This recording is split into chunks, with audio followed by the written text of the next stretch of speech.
আসসালামু আলাইকুম ভিউয়ার্স, কেমন আছেন সবাই? আশা করছি সবাই খুব ভালো আছেন। চলে এসেছি আবারও অনেকদিন পর একটি খুব সুন্দর এবং টেস্টি রেসিপি নিয়ে। আর আজকে আমি আপনাদের করে দেখাবো মাছের কাটলেট।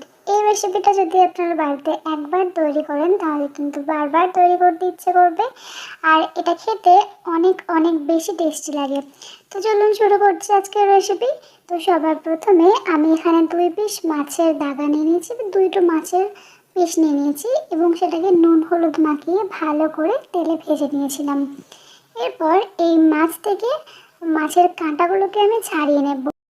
এরপর কড়াইয়ের মধ্যে তেল গরম করে এর মধ্যে দিয়ে দিচ্ছি 4 থেকে 5টা মিডিয়াম সাইজের পেঁয়াজ। একদম কুচি কুচি করে কেটে রেখেছিলাম। সেই পেঁয়াজগুলোকে দিয়ে হালকা একটু নাড়াচাড়া করে নেব। একদম খুব বেশি লালচে করে ভাজার দরকার নেই, একটু বাদামি হয়ে আসলেই হবে। এর মধ্যে দিয়ে দিচ্ছি 1 ইঞ্চি আদা একদম কুচি কুচি করে কেটে রেখেছিলাম, আর দিলাম 4 থেকে 5টা কাঁচা লঙ্কা যেগুলোকেও কুচিয়ে রেখেছিলাম। তো এগুলো দেওয়ার পরে আবার এটাকে একটু ভালো করে নাড়াচাড়া করে ভেজে নেব।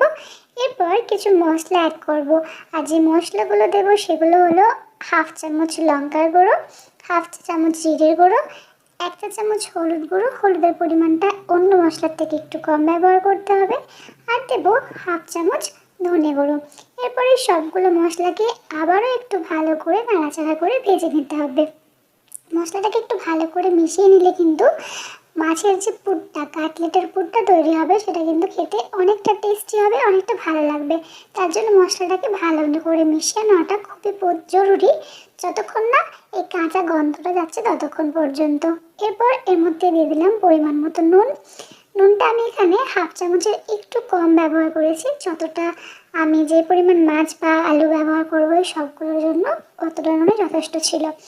তো এরপর এর মধ্যে দিয়ে দিচ্ছি যে মাছটা আমি আগে থেকে কাটা ছাড়িয়ে রেখেছিলাম, সেই মাছটা।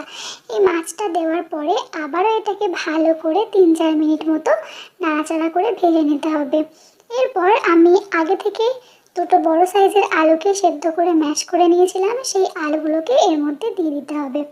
আলুগুলো দেওয়ার পরে আবারও এটাকে ভালো করে নাড়াচাড়া করে মিশিয়ে নিতে হবে। আর এই কাজটা কিন্তু আপনাদেরকে অনেকক্ষণ সময় ধরে করতে হবে, কারণ এর উপর ডিপেন্ড করছে যে মাছের পুরটা কতটা টেস্টি হবে। এই সময়টা যদি আপনারা অনেকটা দেন, 12 থেকে 15 মিনিট পর্যন্ত যদি দিতে পারেন। আমি তো এখানে 10 থেকে 12 মিনিট পর্যন্ত এটাকে ভালো করে ভেজে নিয়েছিলাম, যাতে মাছের যে পুরটা হয় সেটা খেতে অনেকটা টেস্টি হয় তার জন্য। তো এটাকে ভালো করে নাড়াচাড়া করে নিতে হবে। 10 থেকে 12 মিনিট পর্যন্ত করতে তো হবেই। তো এটাকে ভালো করে নাড়াচাড়া করে নেওয়ার পরে এই পুরটাকে আমি একটা প্লেটের মধ্যে নামিয়ে নিয়েছি। যে প্লেটের মধ্যে আমি মাছটা রেখেছিলাম আমি সেই প্লেটের মধ্যেই এটাকে নামিয়ে নিয়েছি। এরপর এটাকে একটু ঠান্ডা করতে দেব। একটু ঠান্ডা না হলে কিন্তু বলটা তৈরি করা যাবে না বা শেপ দেওয়া যাবে না।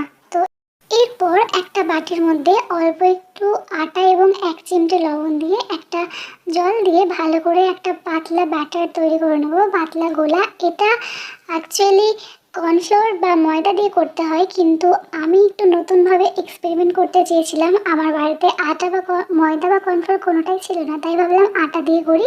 কোনো কিন্তু পরিবর্তন হয়নি, না স্বাদের পরিবর্তন হয়েছে না ক্রিস্পিনেসের কোনো পরিবর্তন হয়নি।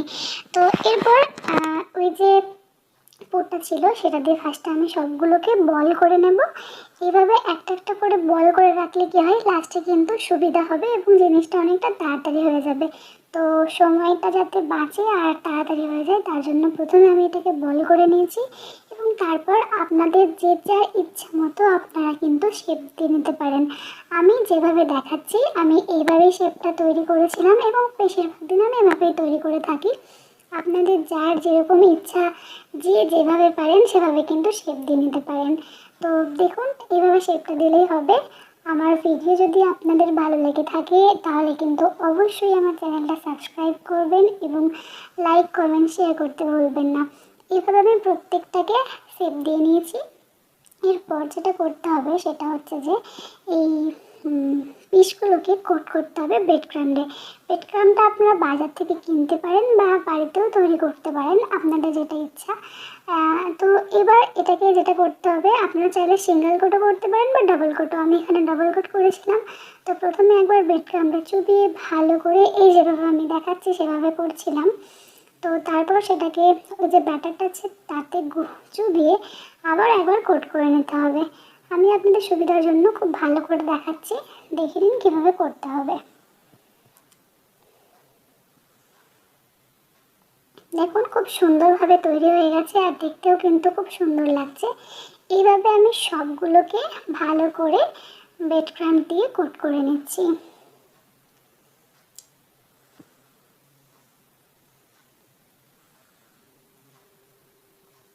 খুবই সুন্দর লাগছে দেখতে, আর যতটা সুন্দর দেখতে লাগছে ততটা সুন্দরই কিন্তু খেতে হয়েছিল এই মাছের কাটলেটটা। যখন এমনি আপনি ব্রেড ক্রাম্ব দিয়ে শেপ করবেন, আপনারা চাইলে কিন্তু এটা ফ্রিজে রেখে দিতে পারেন, অনেক দিন পর্যন্ত এটা ভালো থাকবে, নষ্ট হবে না। তো আমার এতগুলো হয়েছিল মাছের কাটলেট। এরপর যেটা করতে হবে সেটা হচ্ছে তেলে ভেজে নিতে হবে, যেটা খুব সহজেই আপনারা বাড়িতে করে নিতে পারেন। এরপর কড়াইয়ের মধ্যে তেল গরম করে মাছের কাটলেটগুলোকে ভেজে নিতে হবে। তো তেল গরম করে আমি কাটলেট দিয়ে নিয়েছি। আপনারা চাইলে অনেকটা তেল দিয়ে একবারে সবগুলো ভেজে নিতে পারেন বা অল্প অল্প তেল দিয়ে বারে বারে ভাজতে পারেন। আপনাদের নিজেদের যেরকম ইচ্ছা আপনারা সেরকম করতে পারেন। তো এইভাবে ভালো করে একটা একটা করে কাটলেট দিয়ে আমি কিন্তু ভেজে নিয়েছি। আমি একবারে 3টে করে ভাজছিলাম, যতটা তেল দিয়েছিলাম তাতে 3টেই হচ্ছিলো। তো এইভাবে ভালো করে কাটলেটগুলোকে ভেজে নিলে কিন্তু এইবার আমার মাছের কাটলেটটা রেডি হয়ে যাবে। এগুলো শুধুমাত্র ভেজে তুলে নিলেই কিন্তু কমপ্লিট, আর কিছু করার দরকার নেই। এরপর সেটাকে সার্ভ করতে হবে। তো দেখুন এইভাবে উল্টে পাল্টে ভালো করে কিন্তু কাটলেটগুলোকে ভেজে নেবেন। আমার ভিডিও যদি আপনাদের ভালো লেগে থাকে তাহলে অবশ্যই আমার চ্যানেলটা সাবস্ক্রাইব করবেন, আর আমার ভিডিওটা কেমন লাগলো সেটা অবশ্যই কমেন্টে জানাবেন। আমার ভিডিও যদি আপনাদের ভালো লেগে থাকে তাহলে প্লিজ চ্যানেলটা সাবস্ক্রাইব করবেন। দেখা হবে অন্য কোনো সময় অন্য কোনো ভিডিওতে। ততক্ষণ সবাই খুব ভালো থাকবেন। আল্লাহ হাফেজ।